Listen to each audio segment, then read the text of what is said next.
Hello friends, ನಾನು ಈ ದಿನ ನುಗ್ಗೆ ಸೊಪ್ಪಿನ ಎಗ್ ಬುರ್ಜಿ ಮಾಡ್ತಾಯಿದ್ದೀನಿ ಫ್ರೆಂಡ್ಸ್. ಸೂಪರಾಗಿರುತ್ತೆ ಫ್ರೆಂಡ್ಸ್. ಒಮ್ಮೆ ನೀವು ಮಾಡಿ ಟೇಸ್ಟ್ ನೋಡಿ. ಹಾಗೆ ಅದಕ್ಕೆ ಬೇಕಾಗಿರುವ ಸಾಮಗ್ರಿಗಳು: ನುಗ್ಗೆ ಸೊಪ್ಪು ಚೆನ್ನಾಗಿ ತೊಳೆದು ಹಚ್ಚಿಟ್ಕೊಂಡಿದ್ದೀನಿ, ಹಾಗೆಯೇ ಮೊಟ್ಟೆ ತೊಗೊಂಡಿದ್ದೀನಿ, ಮತ್ತು ಉಪ್ಪು, ಅರಿಶಿನ ಪುಡಿ, ಹಸಿರು ಮೆಣಸಿನ್ಕಾಯಿ, ಖಾರದ ಪುಡಿ ಮತ್ತು ಈರುಳ್ಳಿ ಇಷ್ಟು ತೊಗೊಂಡಿದ್ದೀನಿ ಫ್ರೆಂಡ್ಸ್. ಸೂಪರಾಗಿರುತ್ತೆ. ಒಮ್ಮೆ ನೀವು ಮಾಡಿ ನೋಡಿ. ಕಟ್ ಮಾಡಿ ಎಲ್ಲ ನೀಟಾಗಿ ಇಟ್ಕೊಂಡಿದ್ದೀನಿ, ತೊಳೆದು ಕಟ್ ಮಾಡಿ ಇಟ್ಕೊಂಡಿದ್ದೀನಿ. ನುಗ್ಗೆ ಸೊಪ್ಪು ತಿನ್ನೋದ್ರಿಂದ ತುಂಬ ಒಳ್ಳೆಯದು ಫ್ರೆಂಡ್ಸ್. ಹಾಗೆ ಮಾಡಿಕೊಡಿ, ಕಣ್ಣಿಗೆ ದೃಷ್ಟಿ ಹೆಚ್ಚುತ್ತೆ. ನನ್ನ ಮಾತು ಸುಳ್ಳು ಅನ್ಬೇಡಿ, ನೀವು ಮಾಡ್ಕೊಂಡು ತಿಂದು ನೋಡಿ, ಆಮೇಲೆ ಹೇಳಿ. ಬಾಣಲೆ ಇಟ್ಟಿದ್ದೀನಿ, ಸ್ಟವ್ ಹಚ್ಚಿ ಬಾಣಲೆ ಇಟ್ಟಿದ್ದೀನಿ. ಅರ್ಧ ಸ್ಪೂನ್ ಎಣ್ಣೆ ಹಾಕ್ತಾಯಿದ್ದೀನಿ. ನೀವು ಬೇಕಾದ್ರೆ ಸ್ವಲ್ಪ ಎಣ್ಣೆ ಜಾಸ್ತಿ ಹಾಕ್ಕೊಳ್ಳಿ, ಚೆನ್ನಾಗಿರುತ್ತೆ. ನಾನು ಅರ್ಧ ಸ್ಪೂನ್ ಸಾಕು ನನಗೆ, ಹಾಗಾಗಿ ಇಷ್ಟ ಹಾಕ್ತಾಯಿದ್ದೀನಿ.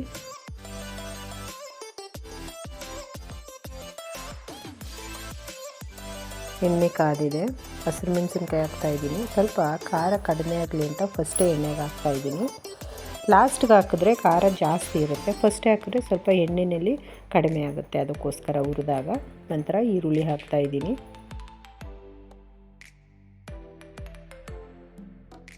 ಚೆನ್ನಾಗಿ ಹುರಿಬೇಕು ಫ್ರೆಂಡ್ಸ್. ಇದನ್ನ ಸ್ವಲ್ಪ ಅದು ಸಿವಾಸನೆಲ್ಲ ಹೋಗಿ ಒಳ್ಳೆ ಘಮ ಬರಬೇಕು, ಚೆನ್ನಾಗಿ ಹುರಿಬೇಕು ಈರುಳ್ಳಿ ಮತ್ತು ಮೆಣಸಿನ್ಕಾಯಿನ. ನಂತರ ಇದಕ್ಕೆ ಹಚ್ಕೊಂಡಿರೋ ಸೊಪ್ಪನ್ನು ಹಾಕ್ತಾಯಿದ್ದೀನಿ, ನುಗ್ಗೆ ಸೊಪ್ಪನ್ನು. ನೀವು ಎಷ್ಟು ಸೊಪ್ಪು ಹಾಕಿದ್ರೂ ಸ್ವಲ್ಪನೇ ಆಗಿಬಿಡುತ್ತೆ ಅದು. ಇದೇ ಥರ ಸಬ್ಸಿಗೆ ಸೊಪ್ಪು ಹಾಕಿ ಮಾಡಿ, ಸೂಪರ್ ಇರುತ್ತೆ ಫ್ರೆಂಡ್ಸ್. ಅದನ್ನು ಸಹ ಇನ್ನು ಚೆನ್ನಾಗಿ ಹುರಿಬೇಕು.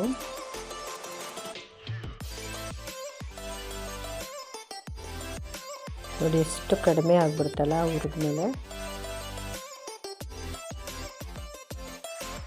ಇದಕ್ಕೆ ನಾನು ಸ್ವಲ್ಪ ಖಾರದ ಪುಡಿನ ಹಾಕ್ತಾಯಿದ್ದೀನಿ, ಅರಿಶಿನ ಪುಡಿ ಮತ್ತು ಸ್ವಲ್ಪ ಉಪ್ಪನ್ನು ಸೇರಿಸ್ತಾ ಇದ್ದೀನಿ. ಇವಾಗ ಚೆನ್ನಾಗಿ ಅದನ್ನ ಹುರಿಬೇಕು, ಫ್ರೈ ಮಾಡ್ತಾಯಿದ್ದೀನಿ.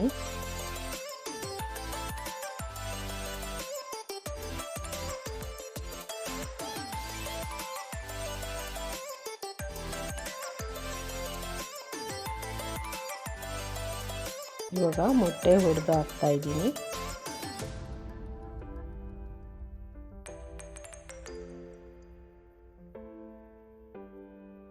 ಈಗ ಮೊಟ್ಟೆ ಸೇರಿಸಿದ್ದೀನಲ್ಲ, ಒಂದು 2-3 ಮಿನಿಟ್ ಫ್ರೆಂಡ್ಸ್ ಇದನ್ನ ಹೀಗೆ ಮುಚ್ಚಿಬಿಡ್ತೀನಿ, ಕ್ಲೋಸ್ ಮಾಡಿಬಿಡ್ತೀನಿ. ನಂತರ ಅದನ್ನು ಮಿಕ್ಸ್ ಮಾಡ್ತೀನಿ.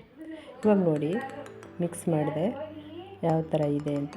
ಚೆನ್ನಾಗಿ ರೋಸ್ಟ್ ಹುರಿದಿದ್ದೀನಿ ಚೆನ್ನಾಗಿ. ಇವಾಗ ನೋಡಿ ಫ್ರೆಂಡ್ಸ್, ಸೂಪರಾಗಿರುತ್ತೆ ಫ್ರೆಂಡ್ಸ್. ಒಮ್ಮೆ ಎಗ್ ಬುರ್ಜಿ, ನುಗ್ಗೆ ಸೊಪ್ಪಿನ ಎಗ್ ಬುರ್ಜಿ ರೆಡಿ ಆಯಿತು.